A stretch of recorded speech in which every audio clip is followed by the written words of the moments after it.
রিদি আপা আমার বড় চাচার মেয়ে, ভালো নাম রিদিতা। আমরা সবাই তাকে রিদি বলে ডাকি।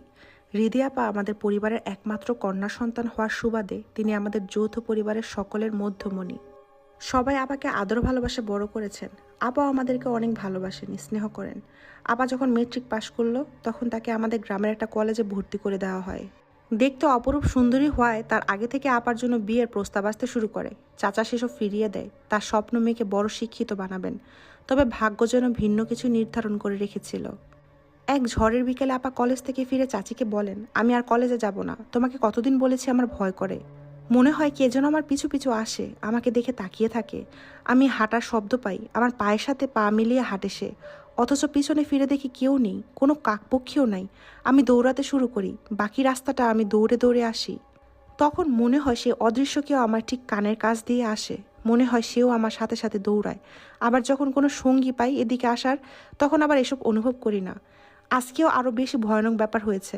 আমি যখন নদী পার দিয়ে ছাতা হাতে হাসছিলাম, তখন হঠাৎ করে দেখি আমার শরীরে একটা গরম বাতাস স্পর্শ করে গেছে। ঝড় বৃষ্টির দিনে গরম বাতাস স্বাভাবিক ব্যাপার না, কিন্তু তারপরে যা হলো সেটা আরও অস্বাভাবিক। স্মৃতিগুলো ঝাপসা। তবে এতটুকু মনে আছে যে আমি যা দেখলাম, আমি হুট করে অন্য একটা জায়গায় চলে গেছি, যেখানে ফুল বাগানের শুরু আছে কিন্তু শেষ নেই। সুন্দর সুন্দর অনেক মানুষ সে বাগানে কাজ করছে। তাদের সৌন্দর্যের বর্ণনা দেওয়ার মতো ছিল না।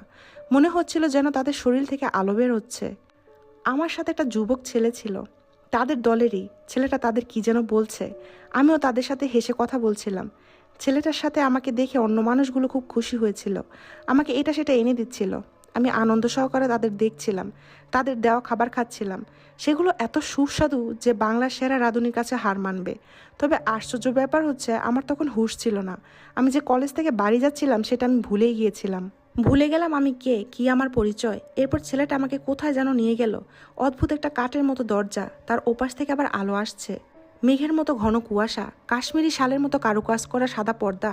ওটার ওপাশে আসতে আমার হুঁশ ফিরে এলো। আমি দেখি আমি সেই নদীর ধারে দাঁড়িয়ে আছি, হাতে 2টা আপেল আর একটা আংটি। সেসব খুলে নদীতে ছুঁড়ে দিয়ে আমি বাড়িতে চলে আসলাম। এবার বল আমি কি করব। আবার কথা শুনে চাচি অসম্ভব ভয় পেয়ে গেলেন। চাচাকে বললেন ঘটনাটা। চাচাও বারবার নিজের মেয়ের থেকে আগ্রহ এবং ভীত সহকারে ঘটনার খুঁটিনাটি বের করার চেষ্টা করছেন শুনে শুনে। শেষ পর্যায়ে এক মাওলানার কাছে মেয়েকে নিয়ে হাজির হলেন। মাওলানা সাহেব সব শুনে চমকে উঠলেন। একটা তাবিজ দিয়ে বললেন, এটা জিন, এটা আশিকি জিনেরই কাজ। মেয়ে অনেক সুন্দর, একলা একলা চলাফেরা করে বিদায় জিনের নজর পড়েছে। তাড়াতাড়ি বিয়ে দিয়ে দেন মেয়ের, নইলে কপালে খারাপই আছে বইলা দিলাম। চাচা মাওলানার কথা শুনলেন। পরের শুক্রবারই পারিবারিকভাবে বড় ভাইয়ের সাথে রিদি আপার বিয়ে দিয়ে দিলেন। আব্বা বেজায় খুশি। এরকম গুণবতী এক মেয়েকে নিজের পুত্রবধূ করে পাওয়া যেন তার স্বপ্ন ছিল। আম্মাও খুশি। পাড়ায় খুব গর্ব করে বলে বেড়াচ্ছিল, আমার ছেলের বউর মতো আরেকটা মেয়ে এলাকায় নেই। আমার বউ না, সাক্ষাৎ পরি নিয়ে আসছি। যেমন রূপ তেমন গুণ, তার চেয়ে দারুণ তার আচার ব্যবহার। পাড়ার আন্টিরা নিজের ছেলের জন্য আপার মতো কাউকে খুঁজতে শুরু করেন। রিদি আপা হয়ে উঠলেন আমার একজন অভিভাবক, একজন বোন এবং একজন ভাবির আদর্শ মিশ্রণ। আমাকে নিজের ভাইয়ের মতো আদর করতে থাকেন। আমি আপার জন্য স্কুল থেকে ফেরার পথে আচার বড়ি এসব নিয়ে আসি। আপা অনেক খুশি হন। মাঝে মাঝে তিনি টিফিনে টাকা দেন। আপার বিয়ের ঠিক 1 বছরের মাথায় আপার সন্তান জন্ম দেওয়ার প্রস্তুতি নিচ্ছিল। বাড়িতে উৎসব উৎসব ভাব। আম্মা 2টা কাজের মেয়ে রাখলেন। সকাল বিকাল আপাকে জিজ্ঞেস করছে কি খাবে, কি রান্না করবে। আমিও নিয়ম করে প্রতিদিন এটা সেটা নিয়ে আসতাম। আপা নিজেও আমাকে বলতেন, ভাই টাকা নিয়ে যাস, অমুক জিনিস খেতে ইচ্ছে করছে নিয়ে আসিস। আমার ভাই স্বপ্নের সাগরে ভাসতে লাগলেন। বৃহস্পতিবারে ভাইয়া বাসায় আসতেন। আসার সময় অনাগত বাচ্চার জন্য এটা সেটা নিয়ে আসতেন। একবার দেখা গেল ভাইয়া অবচেতন মনের খেয়াল একটা দোলনা কিনে এনে আব্বাকে দেখিয়ে বলছে, আব্বা তোমার নাতির জন্য দোলনা আনছি। আব্বা হাসতে হাসতে গড়িয়ে পড়েন, বলেন নতুন আব্বাকে পেয়ে আমাকে ভুলে যাবি না তো। আম্মা মনে করিয়ে দেন কয়েকদিন আগে আনাই আরেকটা দোলনার কথা। ভাইয়া লজ্জা লাল হয়ে যায়। একটা দোলনা চলে আসে আমার দখলে। বারান্দায় টাঙিয়ে দেওয়া হয় আমার জন্য। আমি সারা বিকাল সেটাই বিড়াল কোলে নিয়ে বসে থাকি। আপার ডেলিভারির সময় ঘনিয়ে আসতে থাকলো। আপার মধ্যকার চঞ্চলতাটা হ্রাস পেতে থাকলো। আম্মা আপাকে জিজ্ঞেস করেন, কি হয়েছে আম্মা, কিছু হয়েছে? রাফসানের সাথে ঝগড়া করছো নাকি বাড়ির কথা মনে পড়তেছে, বাড়িতে যাইবা? আপা চুপচাপ থেকে ঢুকরে কেঁদে ওঠেন। আমাকে বলেন, আম্মা আমি স্বপ্নে সেই মানুষগুলোকে আবার দেখতে শুরু করেছি। আমি দেখি সেই ফুল বাগানে আবার যাই। তবে এবার আর কেউ আমার সাথে কথা বলে না। সবাই কেমন রাগি চোখে তাকিয়ে থাকে। আর ওই ছেলেটা দূরে দাঁড়িয়ে আমার দিকে অগ্নিদৃষ্টিতে তাকিয়ে থাকে। আমাকে কী সব যেন বলে। ঝাপসা থাকা সেসব কথা ঘুম ভাঙলে ভুলে যাই। শুধু মনে থাকে আমাকে সে বলে আমি নাকি ধোকা দিয়েছি। আম্মা ঘাবড়ে ওঠেন। বলেন, চিন্তা করো না, ডেলিভারির আগে মায়েরা হরহামেশা এসব স্বপ্ন দেখে থাকে। তুমি ঠিকমতো খাও দাও আর ঘুমাও। আপা আশ্বস্ত হন। তবে আম্মা হন না। আম্মা এখান সেখান থেকে কবিরাজ হুজুরের খোঁজ নিতে শুরু করে, তাদের সাথে দেখা করে আব্বাকে নিয়ে গিয়ে। তাদের কেউ কেউ বাড়িতে এসে ঘুরেও যায়। একজন বাড়ির চারপাশে কী সব পুঁতে রেখে গেল। বলল, আজ থেকে বাচ্চার জন্মের অন্তত 90 দিন ঘর থেকে বের হওয়া যাবে না। ঘর থেকে বের হলে বিপদের সম্ভাবনা আছে। কিছুদিন পর এক মধ্যরাতে আপার প্রসব বেদনা উঠতে শুরু করে। আপা আম্মাকে ডাকেন। শব্দ পেয়ে আমিও ঘুম থেকে উঠে যাই। আপার ঘরে গিয়ে দেখি আপার চোখ মুখ কেমন নীল হয়ে গেছে। আব্বা হাসপাতালে ফোন করে বলেন ডাক্তার নার্স পাঠাতে, যত টাকা লাগুক আমি দিব। সেখান থেকে বলা হয় তাড়াতাড়ি গাড়ি পাঠাচ্ছে, কিন্তু বাড়িতে ডেলিভারি করা যাবে না, বাড়িতে করা রিক্সি।